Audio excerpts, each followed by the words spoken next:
ಇನ್ನು ತುಮಕೂರಿನಲ್ಲೂ ಕೂಡ ಧಾರಾಕಾರ ಮಳೆಯಾಗ್ತಾ ಇದೆ. ಮಳೆಗೆ ತುಂಬಿ ಹರಿಯುತ್ತಿರುವ ಹಳ್ಳ ಕೊಳ್ಳಗಳು.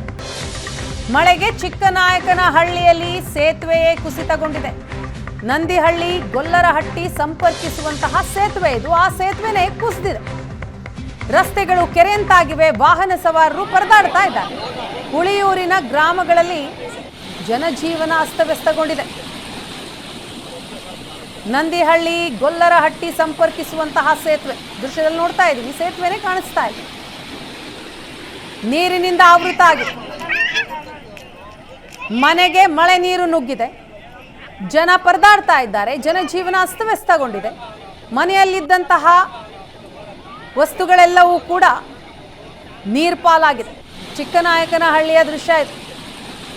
ಆ ನೀರನ್ನು ತೆಗೆಯೋದು ಹೇಗೆ ಅನ್ನೋದೇ ಜನರ ದೊಡ್ಡ ಪ್ರಶ್ನೆ. ಜನಜೀವನ ಸಂಪೂರ್ಣ ಅಸ್ತವ್ಯಸ್ತ ಆಗಿದೆ.